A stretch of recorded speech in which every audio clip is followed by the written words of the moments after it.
Amen. So the first thing you wrote is, the only way to prosper is to have a servant's heart. The only way to prosper is to have a servant heart. Now, when we say prosperity, people think prosperity is the money, the assets, the cars, the things that I possess. But when we really look into the Bible, I don't know why the projector is going off. Hallelujah. Thank you, Jesus. When there's power fluctuation, everything goes wrong. And in the same way in our life, when our faith fluctuation is there, that's the time everything goes wrong. Hallelujah. Okay. In Genesis 39 and verse number 1 and 2, we find that in the verse 39 verse 1, that Joseph has been bought by the Ishmaelites. They have brought him into Egypt and they have sold him to a man named Potiphar. And Potiphar is the captain of the guard. He is the security top official in the king's palace.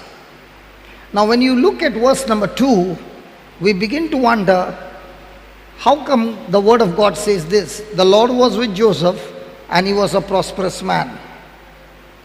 Now, how can a slave who has no money, no clothes, no house, no food, okay, he has got nothing, but yet God calls him a prosperous man? Why? Because in God's kingdom, it is not the things that make you prosperous. In God's kingdom, God with you is what makes you prosperous. And that's why the Bible says God was with Joseph. So Joseph, in spite of what his brothers had done to him, he could have been angry, he could have been bitter, he could have had unforgiveness, he could have revenge in his mind. But we find Joseph trusting in God, in spite of the negative things that have happened, still continues that God still has plan to make him great. The dream that God had given him will surely come to pass. And because his mind is of prosperity, the Bible says he was in the house of his master, the Egyptian. Give me the third verse. His master saw that the Lord was with him, and the Lord made all that he did to prosper in his hands. So when a person has Jesus with him, a person who is born again, he has the anointing to prosper. And what is this anointing to prosper? To look out for opportunities to serve somebody.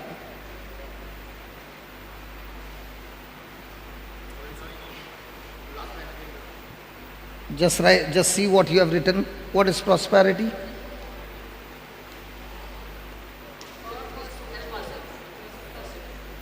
What you have written?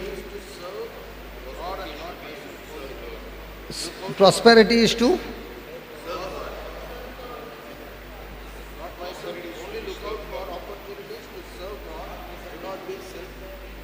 No, what's the first line here? The only way to prosper is to have a servant's heart. Now was Joseph a son of a rich man? Yes, Jacob was a rich man. And now he has been taken from that level and brought into the level of a slave. Now please understand, Joseph was not in Egypt. He was not born there. He was taken to Egypt. And on his journey, might be, I don't know, he must have even seen the pyramids and wondered, oh my God, what's this? He must have seen the city which he has never seen before. So he's going in a location that he has never been before, and the location where he's going is much higher, but his own position is the lowest.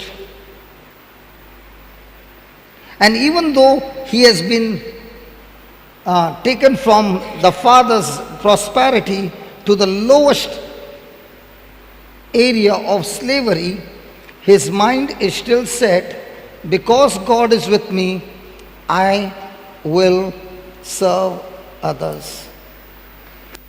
Joseph could have been serving the Egyptian master by force. But if you would have been serving by force, you would have been all the time grumbling, murmuring, complaining, not to the master, but among the other slaves. But the master saw that this man, this person, this child, or this youth, he was 17 years old, okay? This boy was extremely unique, he was extremely different, he had God on his side, and now because of God on his side and his heart to serve others, to serve his master, not looking at his own benefit, everything now he did selflessly began to prosper. So true prosperity is what? Not what I can get as my benefits and accumulate is not prosperity. Prosperity is when I use what God has given me as a servant to serve others. It's true prosperity. And when a person starts doing that, he begins to discover what God has called him for. He discovers what God has an assignment for him for. And when he is doing selflessly, having a servant's heart, serving others, he will always have resources coming into his life to finish the job that was assigned for him. I come from Sri Lanka. I go to Sri Lanka, and there are 3 sisters over there, but one of them has visited a rehab at Gaul. Now, when I went there, this place was run by a person who is dead and gone. And this person was a gangster. He was like a Robin Hood in today's world. He would loot the rich, and the money that he would get, he would share it with the poor. And he was going on doing this, and because of which he had many enemies, and that led him to the prison. Now when he was in the prison, he was a rowdy, he was a gang leader there. But something happened one day when a lunch packet came to him. The lunch packet used to be covered with a newspaper. On that day, the lunch packet was covered with a paper, and on that paper was written, "Come to me, all those who are heavily laden, and I will give you rest." He began to read it, and he did not know what it was because he was a Buddhist. And he kept on reading and reading because that word touched him, that somebody is saying, if you are worried, you are anxious, you are having problems, you are burdened up, come to me and I will give you rest. Even though he is in the prison, the walls are there, but he is at unrest. So he began to study that word and began to speak it, even though he did not know what that word was. That word made an effect on his life. And he was released from the prison. When he came out, he began to ask everybody what this word is. And somebody led him to the Gospel of Matthew and slowly led him to Christ. He became a strong follower of Christ, and that's when he started a rehab for the alcoholics and drug addicts, and in his life he changed about 20 to 25,000 drug addicts and alcoholics in his life. Correct? Tammy? Yeah. Praise God. He got an award from the government because he would go to the prison and share with them his own testimony of how he was ruthless and how Jesus changed his life, and today he is a person who gives life to the others. So he got an award for his good job, even in the prison, even in the rehab. So every time I go there, I can I can say without a doubt, an eagle, praise God, who gave life to so many alcoholics and drug addicts. I remember one Thursday I was invited to a place to preach, and I did not know. I thought they were all drug addicts and alcoholics. And I was just sharing, and I said, has anybody ever been into prison? I think I was sharing on Joseph. And I said, has anybody ever been into prison? 60% of the hands were lifted up. Praise God. Hallelujah. And what was that? That was a place of ex-alcoholics and drug addicts who have come out of the rehab. They meet every Thursday, and on the fourth Thursday, they have a candlelight dinner with all of them together.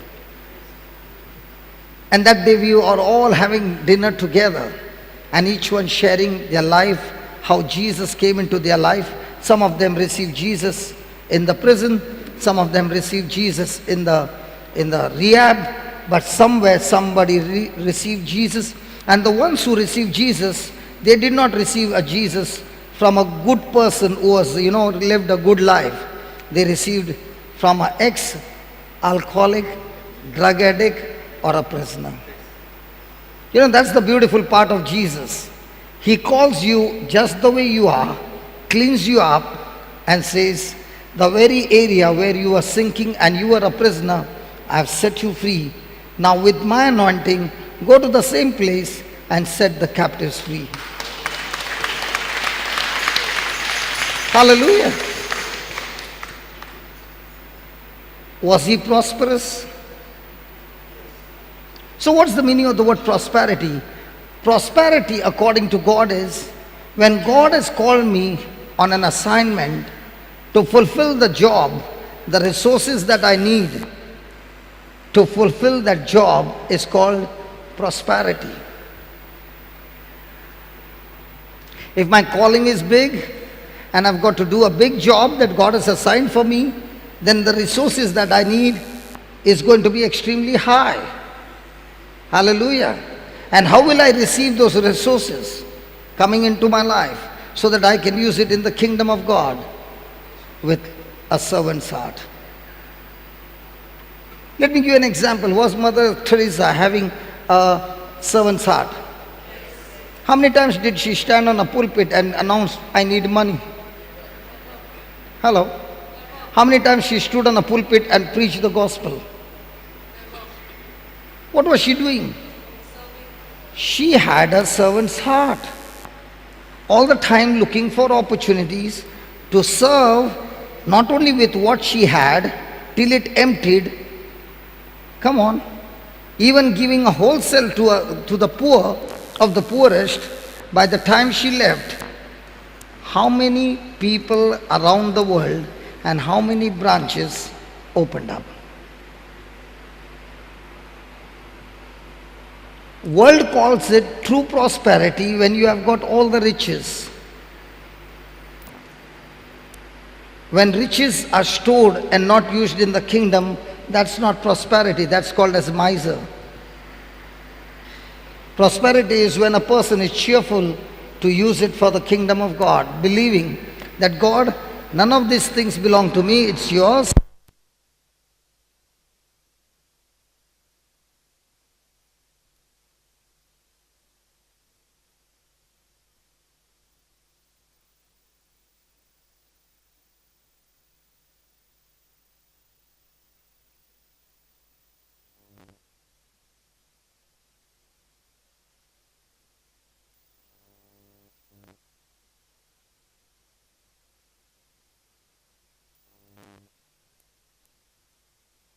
With God.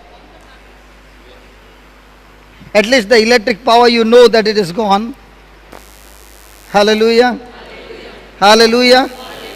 Thank you, Jesus. Thank you, Jesus.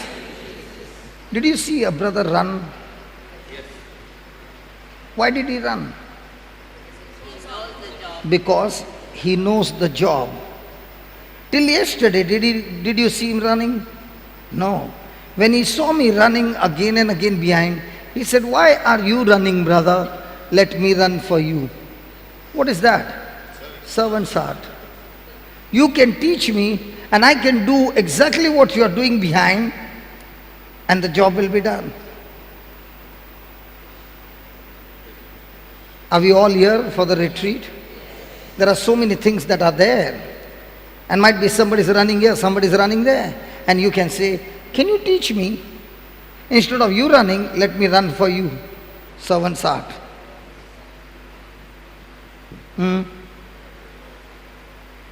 So what are we looking for opportunities? Which one was happy? He doing it or I going and doing it? Which one will make me happy? When I go there and do it or he does it for me? Humanly? And that's what we are always on, human attitude, not the new attitude that God has given us through the Holy Spirit. The master saw. How many of you saw him running?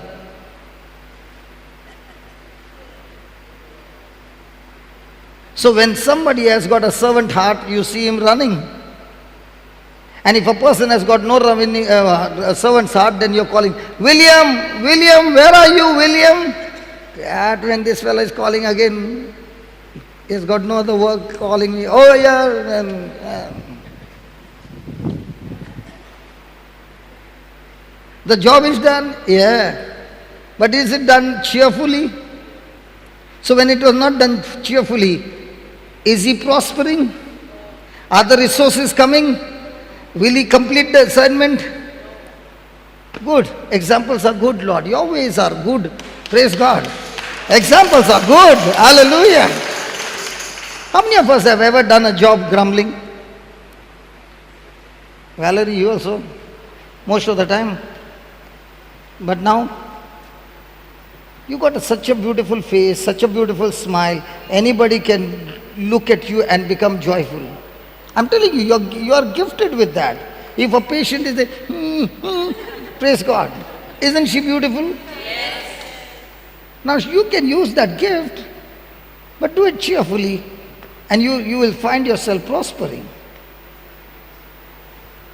What's the next one?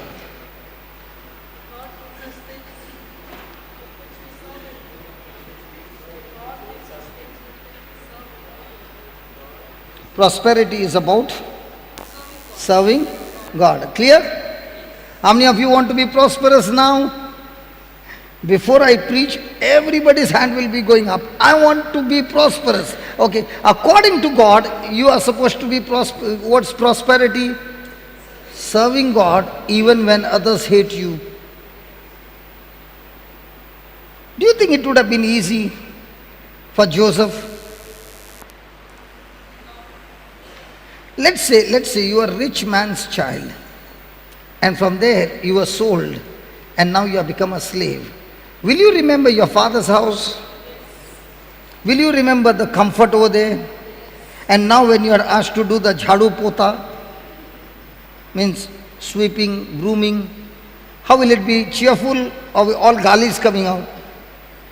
Every time the jhadu is going, Judah, Simeon, Reuben, their names, 10 galis.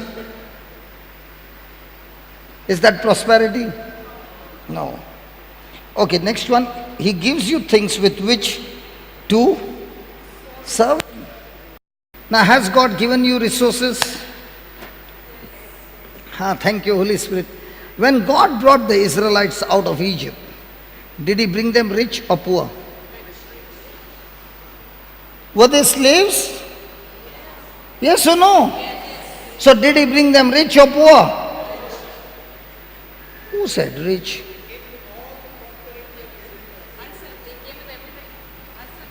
I still don't understand why God gave these instructions. Can you explain to me? He spoke to Moses and said to Moses, tell all the women, not the men, tell all the women to go to the house of the Egyptian and take all the precious gold and silver and valuables. I still don't understand why He did not tell the men. Who has got more capacity to carry weight? Men. But why is God insisting the woman and not the man? Till today I don't understand. Because we men would have never allowed even a small gold to be left out. But the woman, when they go to ask for gold, how will they ask? Give me, not giving, okay, keep it. But we men, we will even scratch it and remove it from the nose. That's where I find God made a big mistake.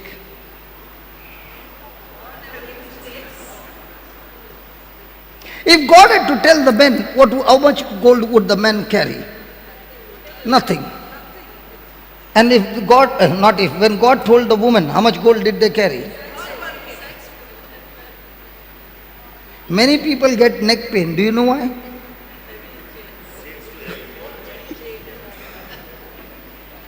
Hallelujah. Hallelujah. Thank you, Jesus. So God told them to carry the gold. And they carried gold out of Egypt. Why did God tell them to carry gold? Isn't that illegal? Because the Israelites had worked for the Egyptians for 430 years without salary. They were slaves. And God is a God who is a just God. He got them out with all their 430 years labor. He got them out with all that gold. It did not go wasted. Hallelujah. Hallelujah. Thank you, Jesus. Now, when they got this gold, and Moses went to the mount where God was giving him 10 commandments, and when they saw that Moses is not yet come, what did the people do with their gold? They made a golden calf, and what did they say? That's our God, and worshipped the calf. How many times have we used our resources and brought our own idols?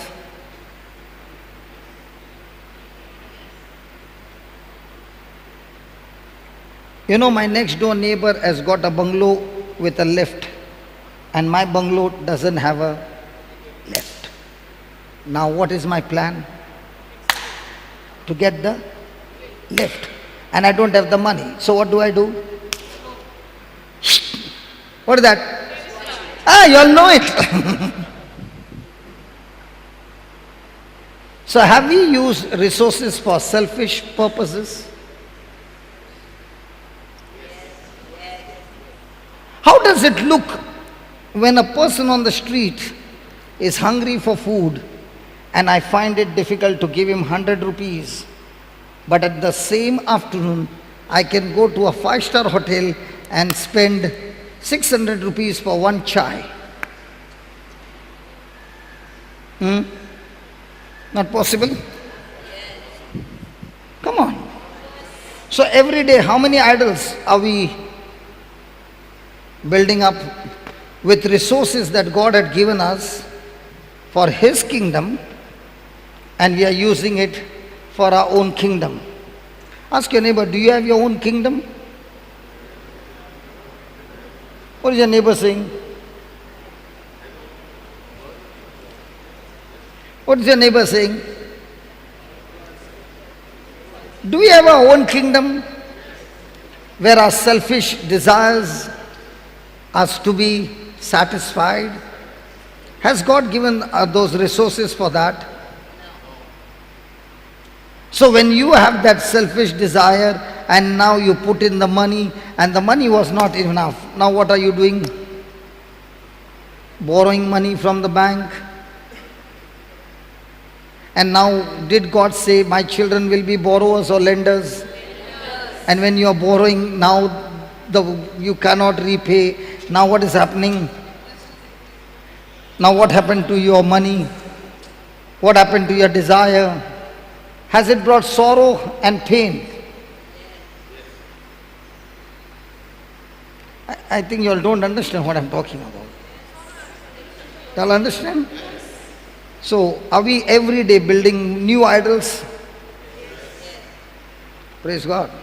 So are we supposed to use God's resources for God's kingdom or my own idols? Praise the Lord. Thank God.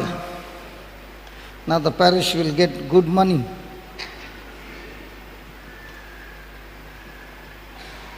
Thank you, Jesus. Then, what's the next one? God will give us more if we use it to serve Him. So I've seen in my life,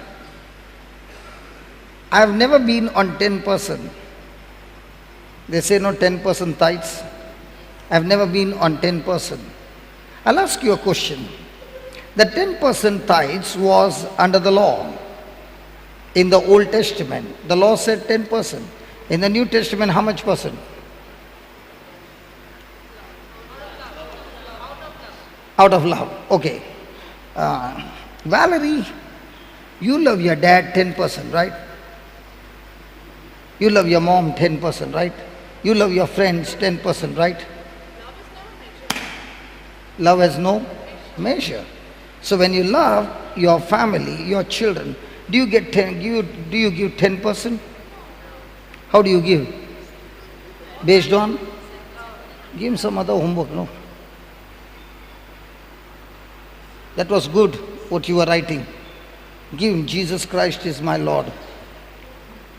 Thank you. I want you to write again. Take. Give him some other thing to write. Very good. Can we clap for him?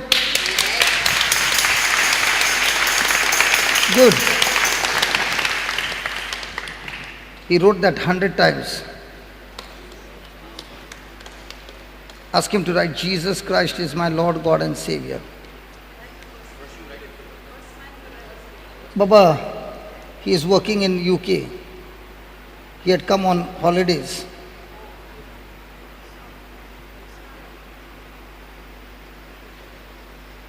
He's just come last week.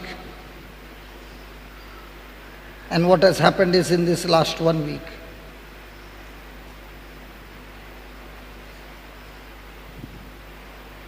Are you all shocked? Yes. Life is all about uncertainty.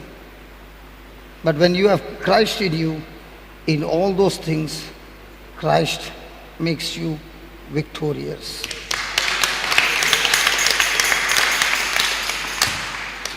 So God will give you more if you use it to serve Him. Please write this. Anything that leaves my hand, anything that leaves my hand does not leave my life. Anything that leaves my hand does not leave my life. It only goes into the future. It only goes into the future, multiplies,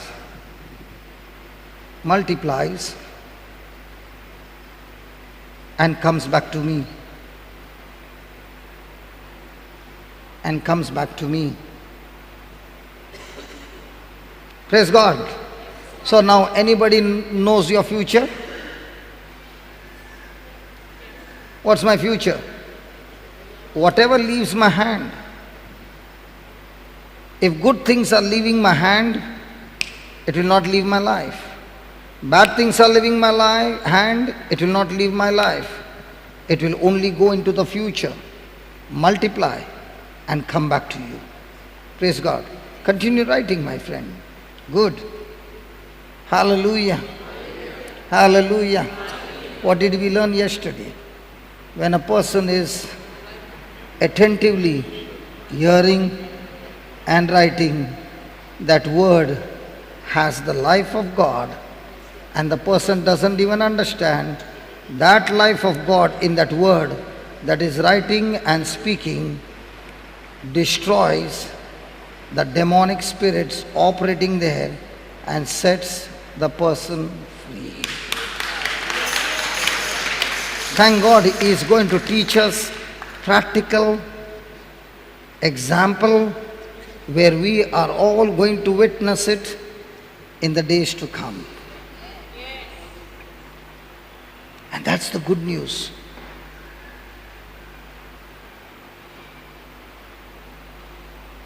Then the next one was, my seed is a photograph of your faith. My seed is a photograph of my faith. My seed is a photograph of my faith. You wrote it, you wrote it, you wrote it. You wrote it. Okay, okay. Now, do we have photograph of a family photograph?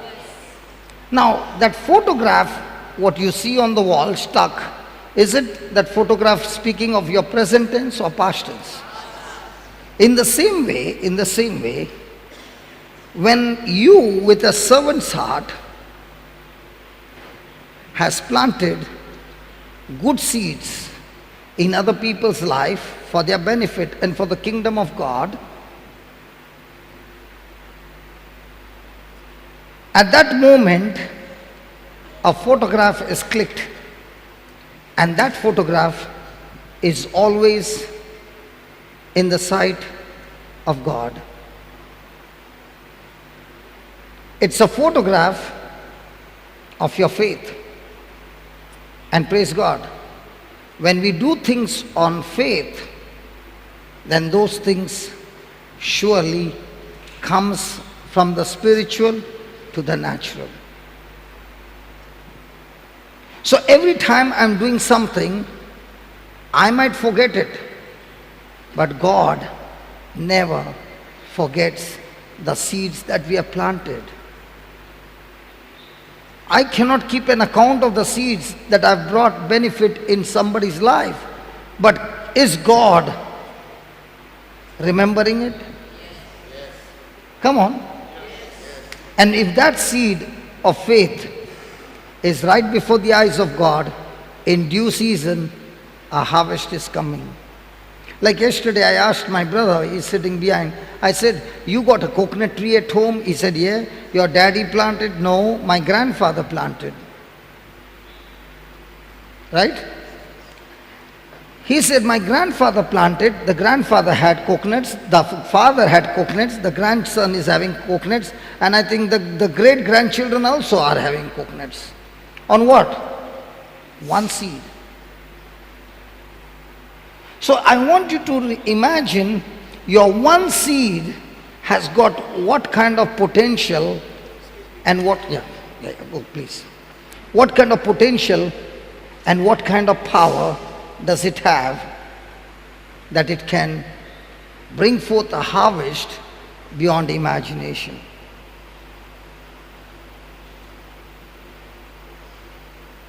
Just before the break, we saw with eyes extreme stubbornness, extreme rebel, extreme screaming. After some time we see, excuse me, I want to go to the washroom. That's the Spirit of God working. It's working. And there might be, after some time, he switches over. What's going to come out of my mouth? My faith or my sight? And that decides victory or defeat.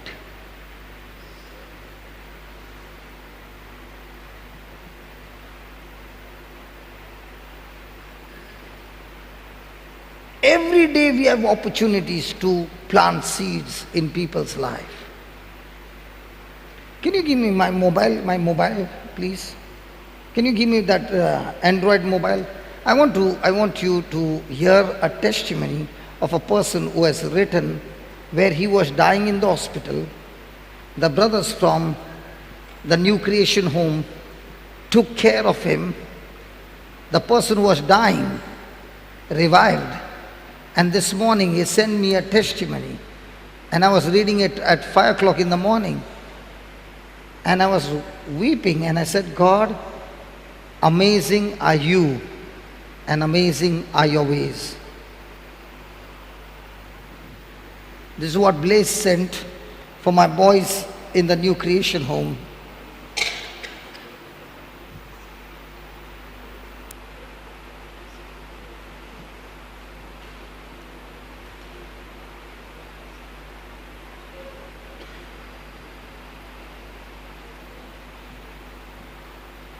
Hello, Brother Johnson.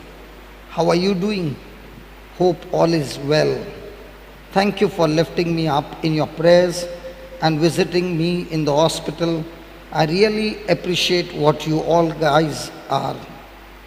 And the other brothers in the center have done so much for me. I appreciate all your love, your support, and the motivation given by all of you.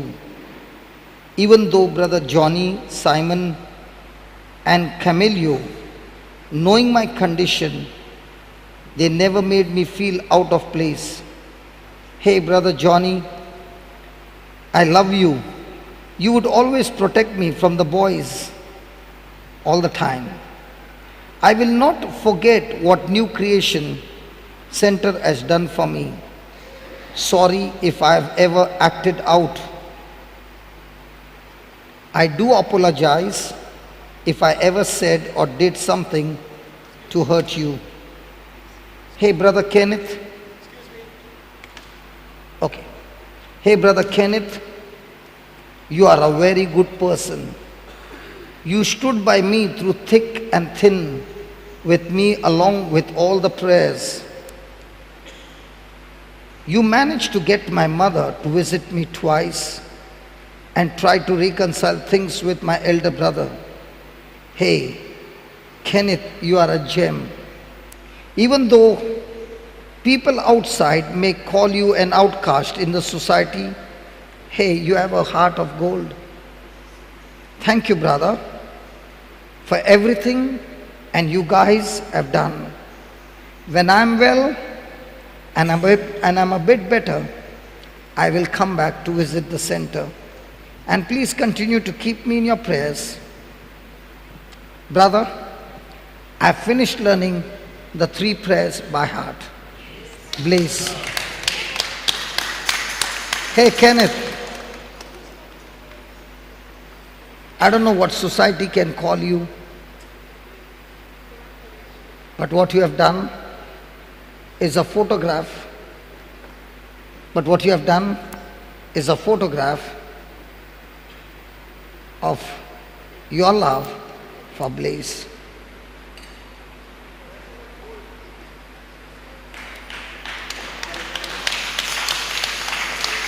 It's not easy when he's bleeding to wipe that blood which is infected.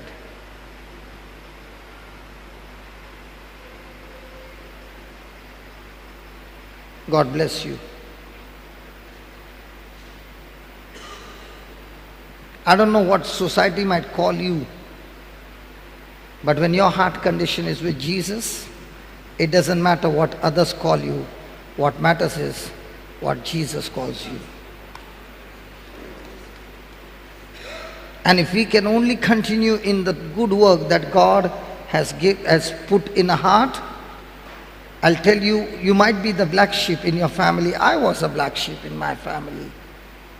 But as we continue to serve God with a genuine heart, there comes a time when our own loved ones recognize us and say, that has to be God.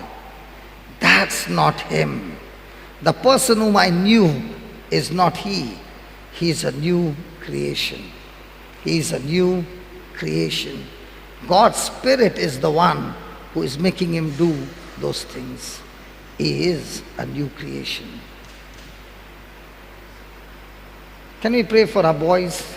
And I tell you, I've got amazing soldiers over here. Amazing. Yesterday also 6 or 7 of them were there, sleepless night, looking after him. Amazing. I don't know what the world looks at them and calls them, but God looks at their heart and says, I know you have a weakness of alcohol. I know you are a weakness of drugs, but you got a heart that is so good, ready to reach out for somebody who is in trouble. Heavenly Father, we thank you. Lord, this retreat is amazing and it's getting better each day, Lord. Thank you. that this retreat is all about a heart condition. It's not about the gifts, it's not about the charisms, it's not about the talents, it's not about our knowledge, or not about our wisdom, not about our intelligence, reasoning. It is only the heart condition of love. Teach us, O Lord, to be always servants, serving you with a right motive, with a right attitude, and reaching out to those who are in need. Lord, this has been always my aim, that this New Creation Center shall never be recognized for preaching, but be only recognized for love. That agape love that is flowing from this center for the lost. Father, we ask you to give us that kind of a love that Jesus displayed on the cross for us. The love that we have received, help us, O Lord, to pour that love in the lives of others and experience that joy in the midst of pain, in the midst of suffering, in the midst of unjust false accusations, that we learn to die and never ever retaliate, grumble, complain or murmur. Teach us, O Father, to overcome every evil with good. In Jesus' name we pray. Amen. In Jesus' name we pray. Amen. Hallelujah. Hallelujah. Hallelujah. Hallelujah. Thank you, Jesus. Thank you, Jesus. Praise you, Jesus. Isn't it getting better? Hello? Now, isn't it coming a urge in you? God, I want to learn to die. Die to self.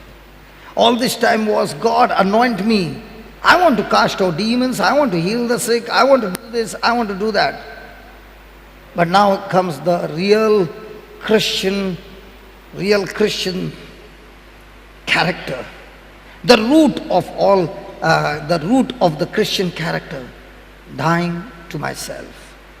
And when that comes, healing others, casting out demons becomes your lifestyle. If you eat good nourishing food, will you pray, God, give me healthy body? The food that you eat makes your body healthy. In the same way, when I learn to die to myself every day, the result is I can see the manifestation of God's glory. Hallelujah. Next one. I can create with my own seed what I cannot buy with my money. See, in the world, the currency is money. With money, I can buy things, but I can never buy love. Now, when Mother Teresa started her journey, did she have money to buy things? No. But she had the greatest seed, the greatest power of all, and that was love. And she began to plant this love every day. What did this love seed do? Did it create a new branch in the body of Christ, where now the lepers are taken care of, the people who are found on the streets are taken care of? Come on. Come on. Yes. So do you think that for everything I need money to buy? Yesterday a brother was talking to me who has started a food bank, and he said, brother, the numbers are increasing so much that we reached about 400 families receiving food every day. And this food used to be thrown into the dustbin. And we collect it from different parts of Goa. And he said, brother, Just today, I got a connection with a place where I'm getting 300 kgs food every day. They are ready to give us 300 kgs of food every day to be distributed to the poor. Now, did he have money in his pocket? No. He had only the desire to do something for the poor. Did he go in search of people? When he had that desire, is it a commitment? One time, you know where we fail? We get the zeal when we come for the retreat and the fire is on full gas for 1 week, and then comes the countdown and the fire is going down. If you really want to see results, the love seed that we plant has to be a lifetime commitment. He said, I started asking people, can you give 2 hours a week? Just 2 hours a week. And some of them volunteered, okay, I'm ready to give 2 hours a week. And once they got the taste of it, now they are saying, I am ready to do it every day. Why? Love, this God kind of love is an addiction. Once you get the addiction of it, now you don't want to stop. You want to go for more and more and more. And in that agape love which is there, every time you want to switch on the agape love, self has to die. You are saying, brother, the way the Holy Spirit is coordinating everything, by the end of December, I believe, we will be able to distribute to 5,000 people or 5,000 families. And it is off season now. This is not the season in Goa. The real season starts from September. And he's saying, brother, the food that will be produced during the season is so high that we won't have people to collect the food and distribute it.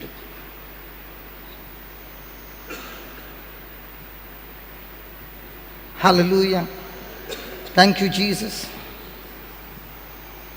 So, can your seed create something that money cannot buy? Who planted the seed in my heart? A person suffering from HIV and an alcoholic. Because when he got saved, he would sit on my bike when he got healed and say every day, brother, you preach only to good people. You need to do something for the alcoholics and drug addicts. And there was other seed that was planted in my heart was, wherever I went, I would get a small amount, 1 hour or 1.5 hours to preach.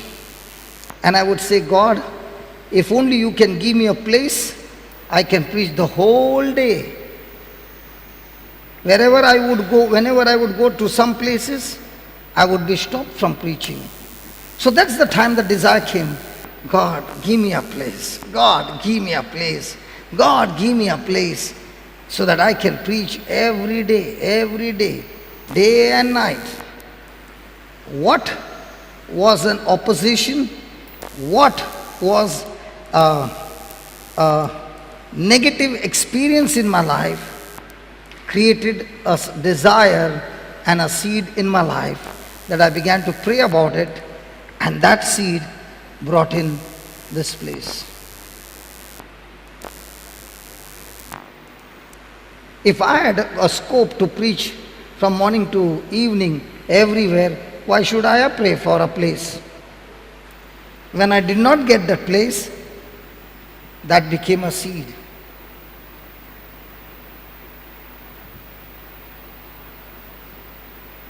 And when that became a seed, did I go seeking for that seed to bring in the harvest? No. My job was to plant it, water it, and forget it. The seed will grow. Watering is important. And during that time, what was I doing? Looking out for opportunities to serve others. The more you go around serving others, the resources will come to fulfill that seed that you have planted, that you want to create in the future, it will come to pass. We are not the creators. God is the creator. But He has given us a seed and said, use my seed and plant it as a seed by serving others. That seed will create a future for you. We are not a creator, but using His seed, we are co-creators with God. Wow.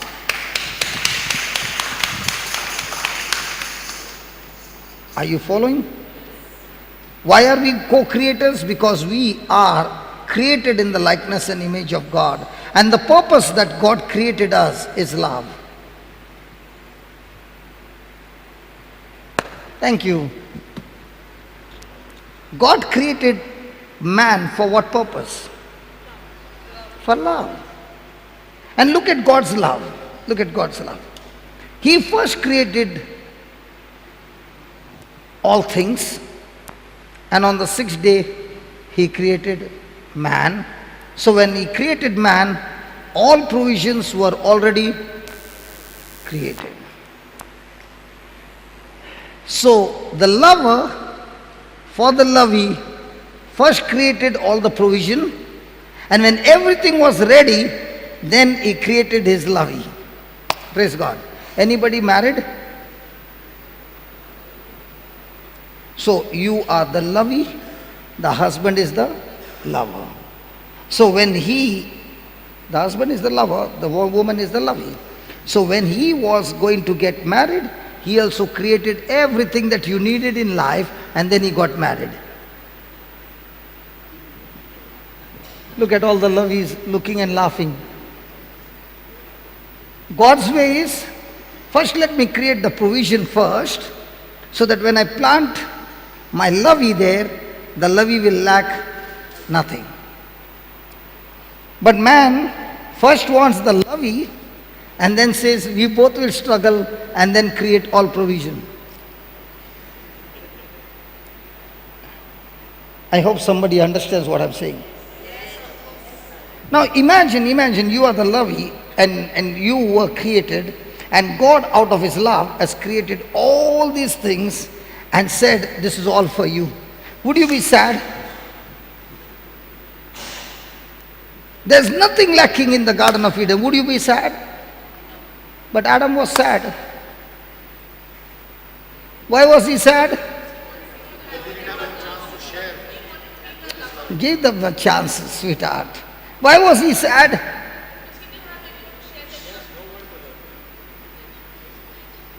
Because he was lonely. He was alone. Conclusion: all those who are married can never be sad, because he has got a companion. So those who are married are never sad. Very good.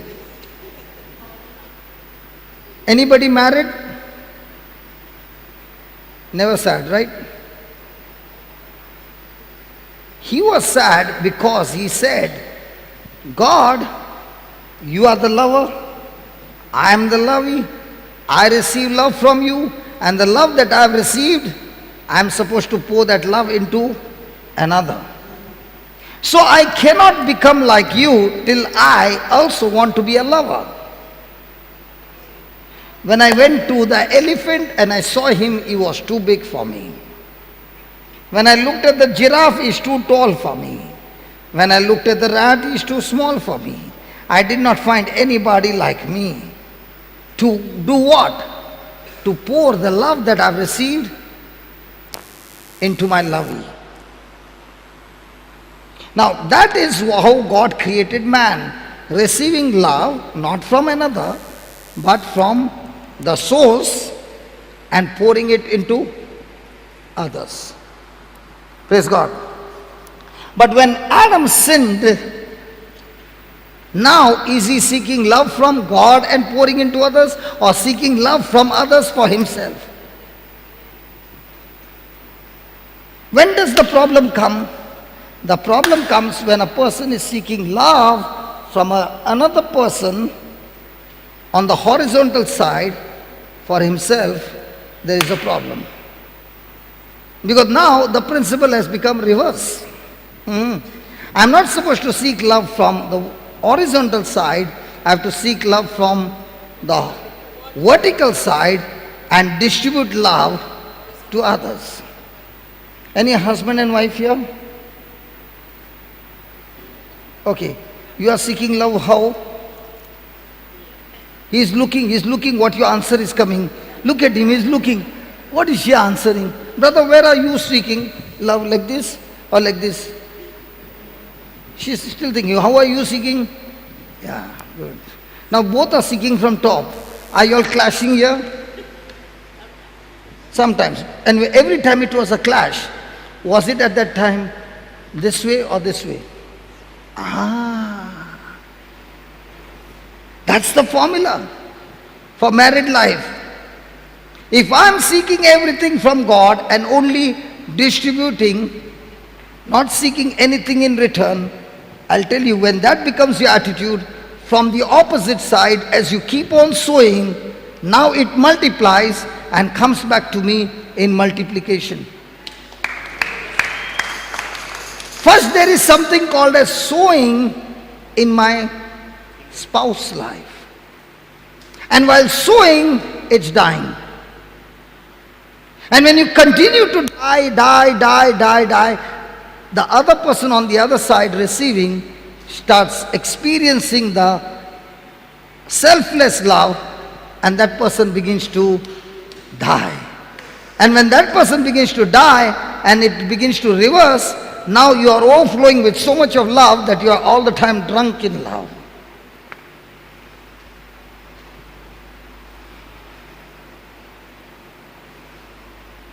Hallelujah. All the boys, are we lovers or lovies? David? Lover or lovey? Not answering. Praise God. Sisters, lovers or lovies? Become a lover and life will become beautiful. Because to be a lover, you have to die. To be a lovey, you have to put others to death. People will remember you for two things. One, hey, look here. I'm the preacher here. People will recognize you for two things. One, for the problems you solve. Two, for the problems you create. Ask your neighbor, which one are you?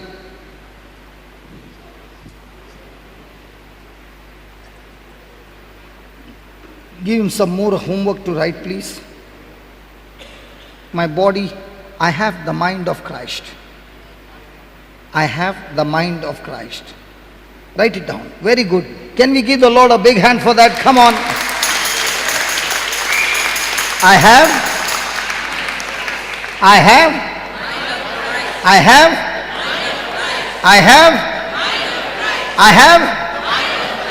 So the mind of Christ teaches me what? To be a lover or lovey?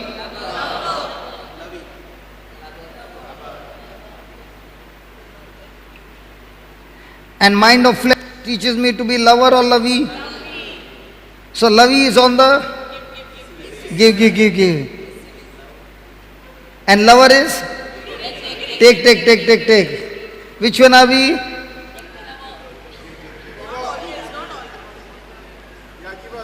Yes, we are givers. Very good. So write down, I have the mind of Christ. Keep writing 100 times. 100 times you write. You are a giver? No. So the giver doesn't give small, he keeps giving more. So 100 times. Good. Praise God. Hallelujah. The truth is what sets you free. Hallelujah. Hallelujah. Praise God. 100 times. Thank you, Jesus. Thank you, Jesus. Thank you, Jesus. Thank you, Jesus. So, my seed is anything that benefits others. My seed is anything that benefits others. You have written it. So what is a seed? What's a seed? What's a seed? My thoughts are my seed. My words are my seed. My decisions are my seeds. My words of encouragement to somebody are my seeds. My words of discouraging somebody are my seeds. My actions are my seed. My desires are my seeds. My will is my seed. So every moment in our life, are we busy planting seeds? Now, the seeds can be selfish or selfless. So if I am planting seeds which brings benefit to others through the tools of God, then those seeds that I am planting every day, I without a doubt knows that these seeds that I have been planting is demanding me to die to myself, and the more and more I die to myself and keep planting these seeds, my harvest is going to be from the kingdom of God. So tell me, my friends, from the time we are learning about dying to self, is Christian life a housey game? In the afternoon we'll play housey. Everybody will be given tickets, and then I'll call out the numbers. And there will be only one prize, Jaldi Fi. So if I call out a particular number, 2 and 2, 22, everybody will be looking into the ticket. And some of them might get that 22. Wow. So what happens to those people who did not get the number? Now, is a housey game a game of skill or a game of luck? Christian life is not a game of luck. It's a game of skill where you learn from the champion of champion who lived on this planet Earth victorious, never lost a single match. His name is Jesus, and he is our coach, and he's teaching us. You learn to die all the time, putting our selfishness to death. We win all the time. So is Christian life a game of luck, or is it a game of skill? And where do we learn this skill from? From the champion. And his name is Jesus. And he is the same Jesus who came into this world when the word was spoken by Angel Gabriel to Mother Mary. She received that word, agreed to that word. Did she have to die to herself? Yeah. When she died to herself, that word became flesh. If she had not to die to herself, and she would have said, I don't want to go through that. How will I convince my mother and father? How will I convince the priest? How will I convince my fiancé with whom I am supposed to get married? How am I going to convince the society that this pregnancy is holy? She did not bother any of those things. She said, I am the handmaid of the Lord. Be it done unto me according to your word. In the same way, when a person puts to death himself by saying, God, let it be done in my life according to your word, the person has planted a seed that brings benefit for the kingdom of God. So every day when I'm planting seeds, am I looking at my own benefits or the kingdom benefit? Do I live with a kingdom attitude or an individual attitude? When I'm living on an individual attitude, I refuse to die. When I'm looking at kingdom attitude, I'm always rejoicing. So when I see my fellow brother doing better than me, my focus is not on a personal level, my focus is on the kingdom level, and I'm saying thank God for that person. Might be he's not a Catholic, but thank God he is going deep sea fishing and fishing men and the lost souls and bringing into the kingdom of God.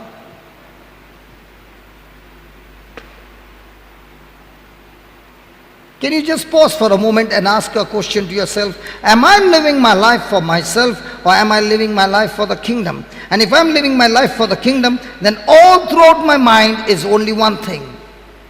God, I'm doing it for you. Ask a question, for whom are you living?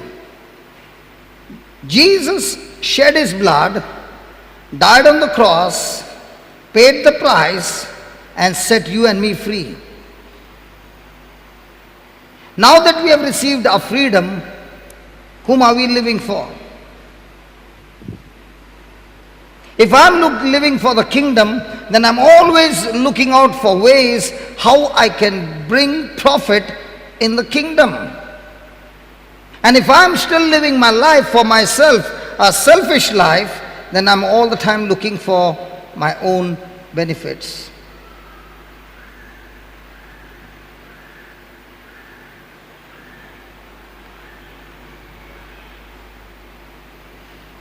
Thank you, Jesus.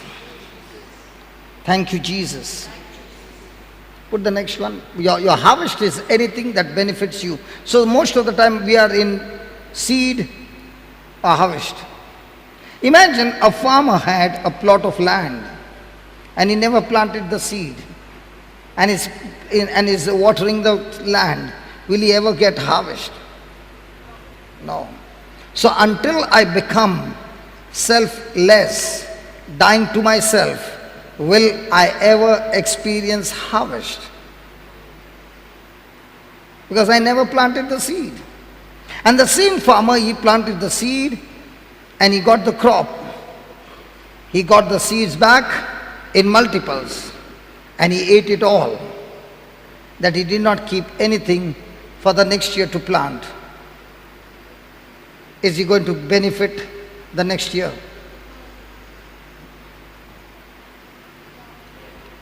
So you as a farmer ask a question to yourself. God has given you health, He has given you wealth, He has given you resources. How are you using it?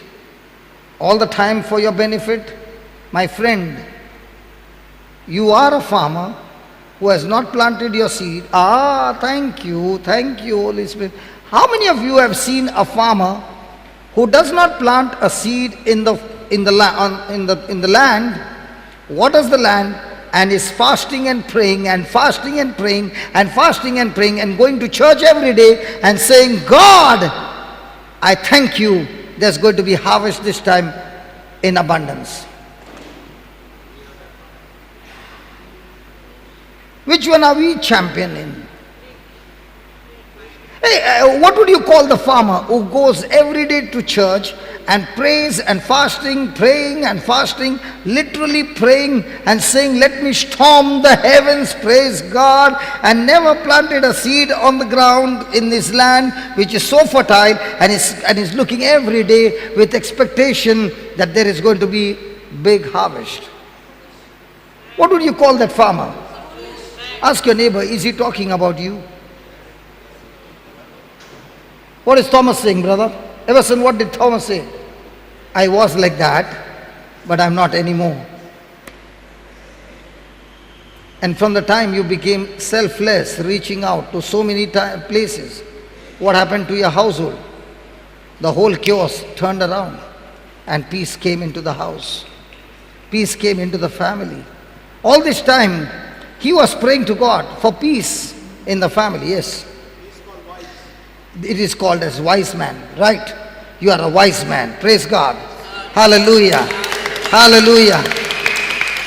So those who are only praying and praying and praying and not planting seeds on the ground are foolish Christians. Thank God there are no foolish Christians here. There are foolish Christians here? Shh. You have the mind of Christ. Tell him he has the mind of Christ.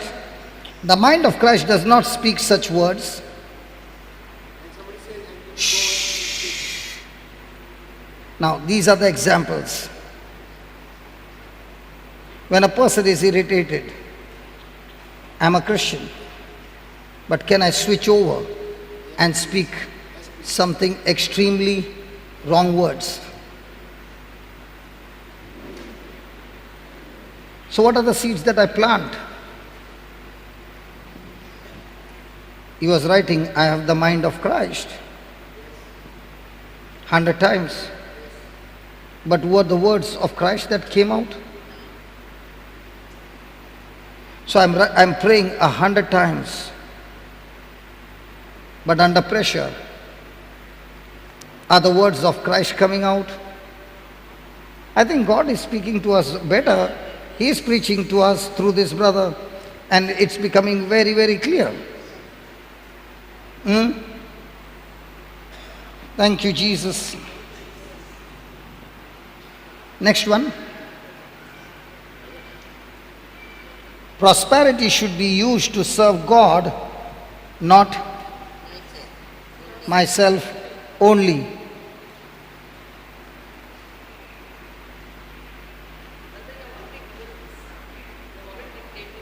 Yeah, I'm explaining it. Hallelujah. Did Jesus say, when you have done to the least of my preachers, you have done it to me? Preachers. Preachers.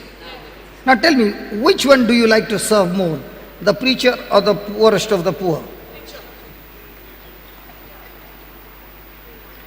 Hey, come on, talk to me, please. Whom do you like to serve?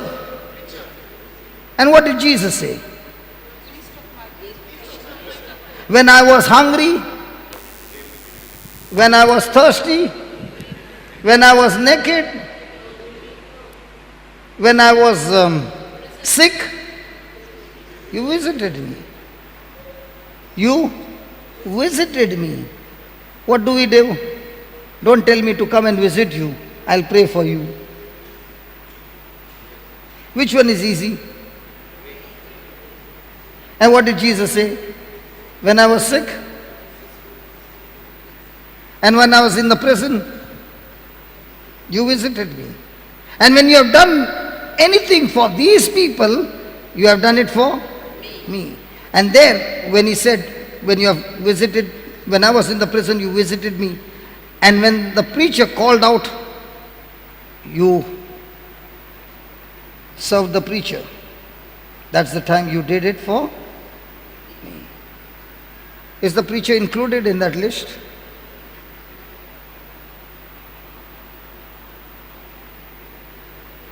Some of them had a desire to become a preacher. Now they said, it's no use becoming a preacher, let me become something else.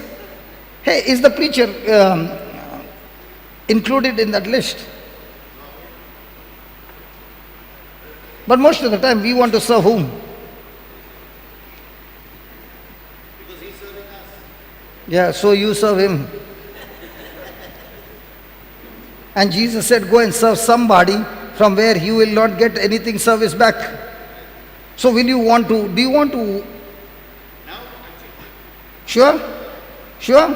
So now you are not going to look at my face. Hallelujah. Hallelujah. God will always, always, always bless those who are seeking or who are reachers. If you are a preacher, not necessary. But if you are a reacher, because the person who feeds the hungry is a preacher or a reacher. The person who, when a person is thirsty and you quench his thirst. Preacher or reacher? When somebody is naked and you clothe him, preacher or reacher? So what do you want to be? Many of them said, I came for the retreat for a preacher and now he is changing. No. You have a reacher's heart, and when you're reaching, that's the time. First you reach out, and that's the time after reaching out, preach. Excellent results. But if you are only preaching and not reaching out, excellent failure.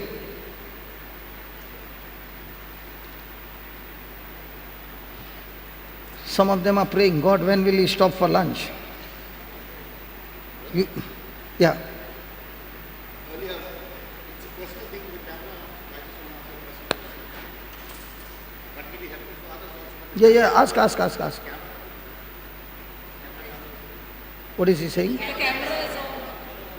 Doesn't matter if the camera is on. Baba, just see that the camera is not on him. Yeah. But do you know what? Everybody recognizes your voice. Everybody thinks that I'm a fool, but here people will learn. When I came here Earlier, I I learned seed harvest. Right? seed Seed time harvest. seed time harvest. Good. Seed time harvest. What is the seed? We have to sow the seed, learning the scriptures. So all these 6-7 years, months, I've been learning scriptures, learning scriptures. Good. Every day, tongues, every day. But now I get a new this thing, go out and serve others. So all these goes for waste. All this that you did for so many months is to kill your flesh and learn to die. Flesh is not yet killed. I've not yet learned to die for myself. So now you have to learn. Okay. Let's say you are learning a scripture. Give him a chance. Listen. All this time you are learning a scripture, love. And you came to a scripture, love your enemies. Now, to follow that word, do you have to die? So if you don't die, will you follow the scripture? The very thing that you are agreeing to the scripture is by default that you have died to yourself. Because without dying to yourself, no person can agree to the scripture. And that dying to self cannot become with your willpower, it has to come through the Holy Spirit. And that will come when you ask Him, I want to die, Lord, teach me. And that's the time comes His grace in abundance. Why did she clap? You know, John, why did she clap? Because I know her story. All this time, she refused to die. So there were clashes. When she learned to die in the beginning, it was extremely painful. It's so painful because everybody's taking advantage of me because I'm dying. But as she continued, she began to realize, even though other things did not change, but a great change came into me. And that great change that came into her excited her to say, whether they change or not, I don't care. But when I'm changing, my relationship with Jesus began to grow deeper and deeper and stronger. Now she's not focused in changing them. She is focused on changing herself to get deeper, intimate relationship with Jesus. When she began to find that, slowly she began to realize things around her began to change, because now when she began to change for Jesus, now she can say the one who is in me is greater, and now those things around her has to change.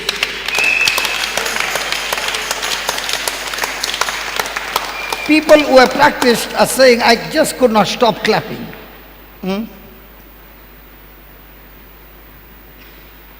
But it was very painful to die. And when you taste the outcome when you die, it is so tasty that you are saying, God, thank you for this opportunity.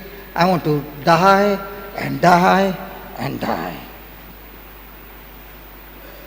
Hallelujah. Then the next one you wrote was, look for opportunities to serve God. Look for opportunities to serve God. Now, what is the meaning of the word? How does a person get success? How does a person get prosperity? There is something called as, first, a season of preparation, or a season of training. Even the corporate world, they will send Jude, IT. You all had something called as 15 days training, where people from out come to train you. Okay. After the training is done, you went somewhere, might be 1 month, 2 months training, then you came back to the company. Is the company expecting more from you after the training? So, what does the training actually do?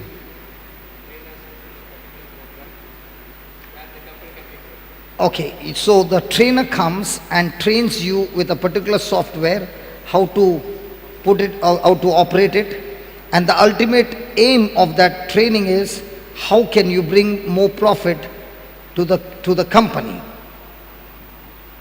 So the company is not sending the person for the training for his benefit, but much more for the company's benefit, and for that they are paying a big price. So when you come back after the training, they put you on the same software or some other software? Same software. And all that you have learned, you have to recall and apply it, and now you are able to perform more excellent than before. Yes? So also it works in God's kingdom. What's happening right now is a time of preparation, where God is speaking through me and giving us how to use this software called the Bible. There are many softwares in the Bible which we don't know. So the trainee is now giving us, the coach, Jesus, is giving us a special training on dying to self. And now when we go through this training, after 8 days, we go out, we have to go and do some revision and prepare ourselves. And as we are preparing, like my brother William ran, he looked out for an opportunity to put it into practice. In the same way, the more and more a person is searching for opportunities. Now I'll tell you with me, when I was getting this knowledge of the sermon, I must have been 2 months or 3 months in the Lord only. I would attentively hear the sermon, and to get that sermon, I used to travel 45 kilometers to reach the morning mass at 7 o'clock in Bombay, from Daisar to Chembur. And I would go for that mass because that priest would give a sermon for more than 1 hour. And in that 1 hour, I would be attentively hearing everything that he says, write down as quick as I can, and then come back in the afternoon, and then go to the factory, praise God, and by evening, look out for people in the church compound, either in the Blessed Sacrament or in the parking lot. So I would go and sit in the Blessed Sacrament, praying and also looking out, who is that person who is extremely sad? Who is that person who is extremely crying? Because for me, that was the client for that evening. So when that person would be coming out of the Blessed Sacrament, thank God you don't wear shoes and you go in. By the time that person is putting the shoes, you also come out and you start talking. Hi, how are you? I just saw you. And I saw you. And then is everything all right? I see some sadness in you. And now the sermon that I heard, I speak to that person. Now for that person, when I'm speaking the sermon that I heard which was fresh, that person thinks I know the Bible.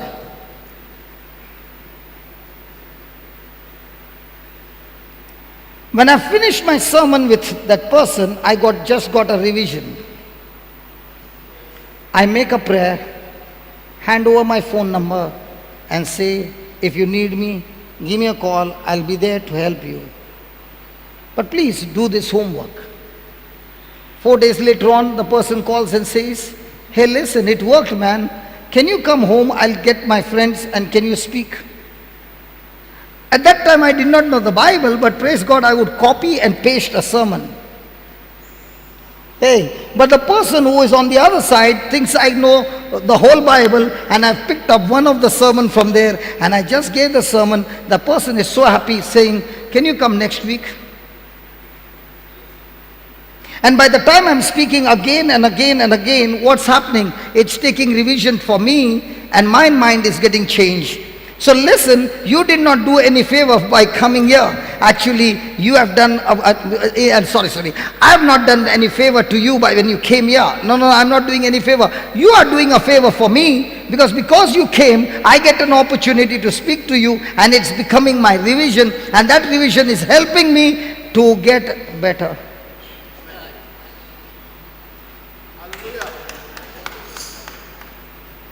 And the more and more I took that revision, the more and more I began to change. And I found opportunities after opportunities. In no time, people began to realize if he's in the parking lot, he comes at 7 o'clock in the parking lot, somebody who is in trouble will say, he'll come. He comes at 7 o'clock to the parking lot. What is he looking for? Clients. And one telling the other, he prayed and this happened. Oh yeah, where is he? He's coming. It started in a small way, and when God sees you that you are faithful and searching for opportunities in a small way, using the tools of heaven, He opens up doors and makes it a big way. Because my God is a God of increase, He's a God of multiplication, and He's looking for somebody who can use His word day and night and get prepared and go through the training and search for opportunities and get into those things and begin to share all that he has learned. That's why before the reward can show up, there is always going to be a test.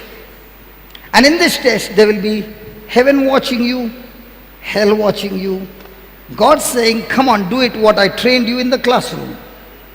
And devil is telling you, hey, you already have the training. All these years, you have the habit. Go ahead and do what is your habit. Which one is easy?